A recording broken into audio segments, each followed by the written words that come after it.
Hi everyone. आज के इस वीडियो में हम बात करेंगे कि कोई भी महिला ने अनवांटेड किट या किसी भी तरह की एमटीपी का उपयोग किया है तो ऐसे में महिला को एमटीपी के बाद में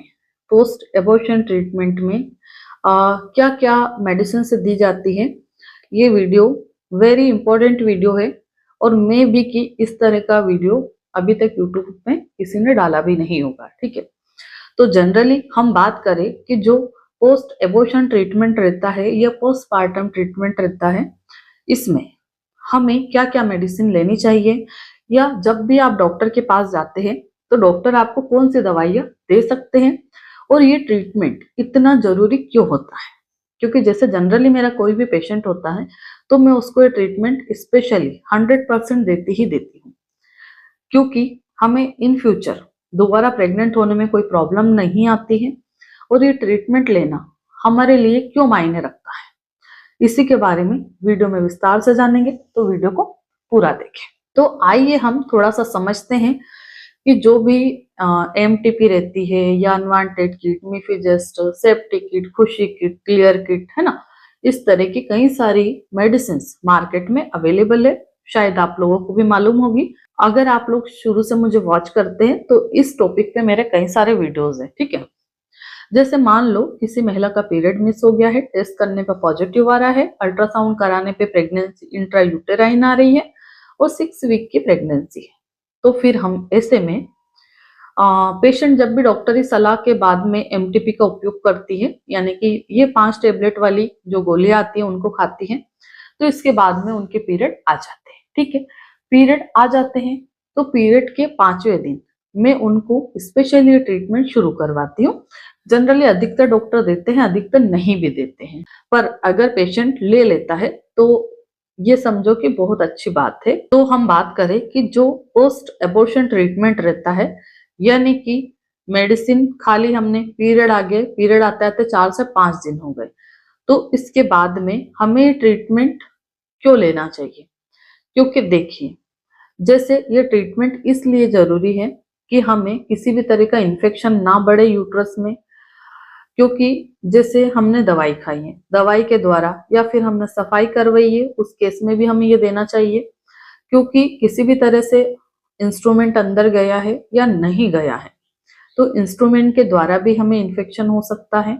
अगर आपने सिर्फ मेडिसिन खाई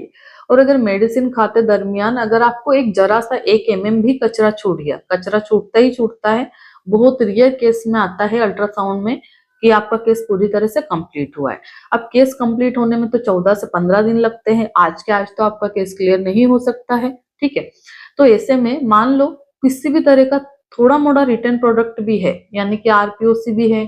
या आपका इनकम्प्लीट एबॉर्शन है, तो ऐसे में वो जो कचरा बचा है वो हमारे यूट्रस में किसी भी तरह का इन्फेक्शन क्रिएट ना करे। ठीक है, क्योंकि अगर इन्फेक्शन होने लगा तो आपकी यूट्रस को भी इफेक्ट करेगा, वो फेलोपियन ट्यूब में भी वो जा सकता है और इसको भी खराब कर सकता है। ठीक है, क्योंकि ऐसा नहीं है कि जो इन्फेक्शन हो रहा वो सिर्फ आपको बाहर इंडिकेशन देगा, अंदर भी वो बैक्टीरिया को फैलाएगा और यूट्रस में प्रॉब्लम क्रिएट करेगा। ठीक है, तो यहाँ हम इन्फेक्शन से बचने के लिए एंटीबायोटिक्स का उपयोग करते हैं। अब वो एंटीबायोटिक्स में कई सारे तरह की एंटीबायोटिक्स रहती हैं, जैसे सिफेक्सिम हो गई, एजिथ्रोमाइसिन हो गई, सिप्रोफ्लॉक्सिन हो गई, डॉक्सीसाइक्लिन हो गई। तो इस तरह की जो एंटीबायोटिक्स रहती है, ये हम पेशेंट की कंडीशन पे डिपेंड करता है कि पेशेंट कौन सी एंटीबायोटिक्स झेल सकता है। ठीक है, तो जनरली ये 3 से 4 जो एंटीबायोटिक्स मैंने बताई है, जैसे सिफेक्सिम 200, एजिथ्रोमाइसिन 500, सिप्रोफ्लॉक्सिन 500 यानी कि 500, इसके बाद में आपकी जो डॉक्सीसाइक्लिन है, ये इस तरह की मेडिसिन दी जाती है। ये मेडिसिन क्या काम करती है कि हमारे जो यूट्रस है यानी प्रोडक्टिव सिस्टम है उसमें ये दवाइयों के द्वारा जो कचरा बचा हुआ है, मानो कंप्लीट नहीं हो रहा, तो उस कचरे से किसी भी तरह का इन्फेक्शन ना फैले। ठीक है, इससे बचाव के लिए हम ये दवाइयां देते हैं जो कि एंटीबायोटिक की कैटेगरी में आती है। ये जो एंटीबायोटिक मैं आपको बता रही हूँ ये सिर्फ एक बीमारी पे काम नहीं करती है, इनको हम अदर और भी बहुत सारी डिजीज है जिसमें उपयोग करते हैं। जैसे कि फॉर एग्जांपल, जैसे आपको बुखार आ गया है, टाइफाइड बुखार है, ठीक है, नॉर्मल फीवर है, सर्दी जुकाम हो गया है, कोई भी बैक्टीरियल इन्फेक्शन हो गया है, आपको बॉडी में इचिंग हो रही है, या फिर आपको फीवर आ रहा है,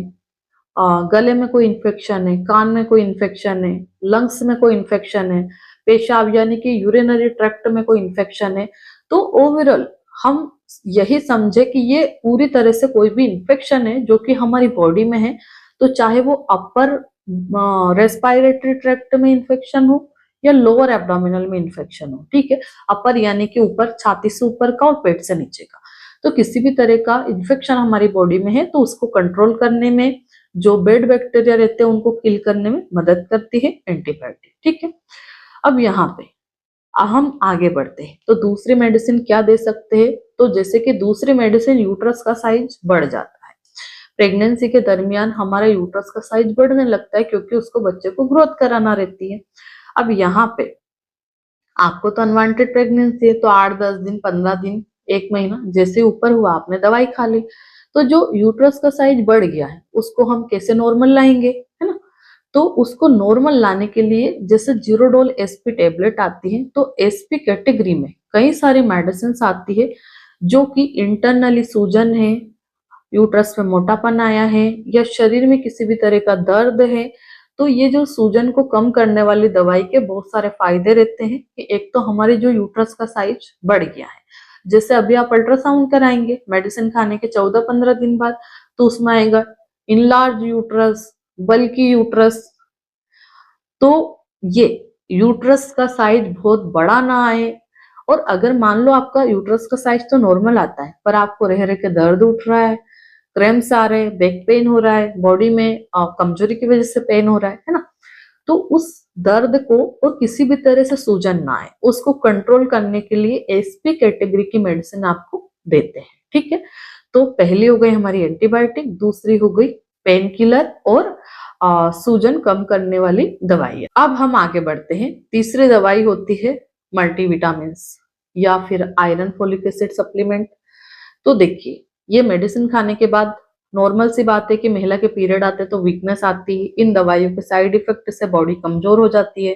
किसी को कमर दर्द हो रहा है, किसी के हाथ पैरों में झुनझुनी आ रही, किसी का माथा घूम रहा है, किसी को चक्कर आ रहा है, किसी को खून की कमी हो रही है। तो यहाँ भी पेशेंट की हेल्थ के अकॉर्डिंग मेडिसिन दी जाती है कि भाई पेशेंट को आखिर क्या प्रॉब्लम है। अगर मान लो पेशेंट को कोई प्रॉब्लम नहीं है तो यहाँ पे मल्टीविटामिन या फिर आयरन फोलिक एसिड की जो मेडिसिन है उसको हम स्किप भी कर सकते हैं, या फिर पेशेंट अगर अच्छे से खाना पीना खा रही है, सलाद ले रही है, सीजनेबल फ्रूट्स ले रही, खाना भरपूर मात्रा में ले रही, पेशेंट को 1% इतनी सी भी कमजोरी नहीं है, ठीक है, ऐसी पेशेंट बहुत कम होती है ना। तो यहाँ मल्टीविटामिन या फिर जो आयरन सप्लीमेंट रहता है उसको हम स्किप भी कर सकते हैं अगर पेशेंट की जरूरत नहीं है तो, ठीक है। इसके बाद में आता है एंटासिड का नंबर, क्योंकि जो हम एंटीबायोटिक्स और एसपी दवाई दे रहे हैं, ठीक है, ये बॉडी में एक इरिटेशन क्रिएट करती है, गैस बनाती है, तो यहाँ पे एंटासिड भी देना जरूरी रहता है। अब एंटासिड्स में क्या आता है, सिरप भी हो सकती है एंटासिड्स, जैसे डाइजिन हो गई, है ना, और एंटासिड के नाम से मार्केट में कई सारी सिरप अवेलेबल है। यहाँ कैप्सूल फॉर्म में इजीली मिल जाता है, जैसे ऐसे लोग टैबलेट भी हम दे सकते हैं, गैस एसिडिटी ना बने पेशेंट को। इसके अलावा पेंटॉप डीएसआर हो गया, रेनिडोम हो गया, और अदर तरह के जैसे ओमेसडी हो गया, इस तरह के कई सारे एंटासिड्स पीपीआई मार्केट में अवेलेबल है जिसको भी हम दे सकते हैं। तो ये ट्रीटमेंट लेना पेशेंट को कंपलसरी रहता है, यानी कि बहुत जरूरी रहता है। और यहाँ पे हमें और दूसरे परहेज भी रखने पड़ते हैं। ये मेडिसिन, ये जो ट्रीटमेंट ओनली 5 डेज का भी आपने लिया तो सफिशिएंट है, बहुत लॉन्ग टाइम तक लेने की जरूरत नहीं है, ठीक है। तो कोई भी महिला, अगर 100 महिला एबॉर्शन पिल ले रही है तो 100 ही महिलाओं को ये लेना कंपलसरी है। मैं ये भी नहीं बोलूंगी कि 99 को ही लेना, एक ना भी लेगी तो चलेगी, क्योंकि अगर आपने ये ट्रीटमेंट नहीं लिया तो आपको इन फ्यूचर दोबारा प्रेग्नेंट होने में प्रॉब्लम आ सकती है, सफेद पानी की प्रॉब्लम बढ़ सकती है, बच्चेदानी में हमेशा दर्द रह सकता है, सूजन रह सकती है ना, आप अजीब सा महसूस कर सकते हैं। कमजोरी के कारण 6 महीने तक आपकी रिकवरी नहीं होती है, थोड़ा सा काम करने में आप बार बार थकते हैं, ठीक है। तो ये सारी प्रॉब्लम खड़ी ना हो, इन सबसे बचाव के लिए ही ये इलाज दिया जाता है। अब हम यहाँ बात करें कि आगे हमें डाइट कैसी रखनी चाहिए मेडिसिन खाने के बाद में। मेडिसिन खा ली, पीरियड आ गई, ट्रीटमेंट पोस्ट एबॉर्शन ट्रीटमेंट भी आपने ले लिया, तो यहाँ डाइट कैसी चले। डाइट में हम यहाँ पे बहुत गर्म चीजें मना कर देते पेशेंट को कि बहुत गर्म चीजें नहीं खाना है, आप यहाँ पे लिक्विड ज्यादा लीजिए, ऑरेंज यानी कि खट्टी चीजें लीजिए, जिससे कि हमें हमारी जो इम्यूनिटी है वो बूस्ट हो, किसी भी तरह का इन्फेक्शन क्रिएट ना हो। जो भी सीजनेबल फ्रूट्स आ रहे वो हमें लेना है, सलाद खाना है, लिक्विड ज्यादा लेना है, और रोटी सब्जी दाल चावल हमें जो भी हमारे घर में बन रहा है ये चीजें खाना है, बाहर का नहीं लेना है, और बहुत तीखा मसालेदार खाना नहीं खाना है, सिंपल खाना आप खा सकते हैं। आशा करती हूँ इस वीडियो के माध्यम से मैं आपको अच्छे से समझा पाई हूँ। अगर आपके कोई सवाल रहे तो कमेंट्स करके आप पूछ सकते हैं। धन्यवाद।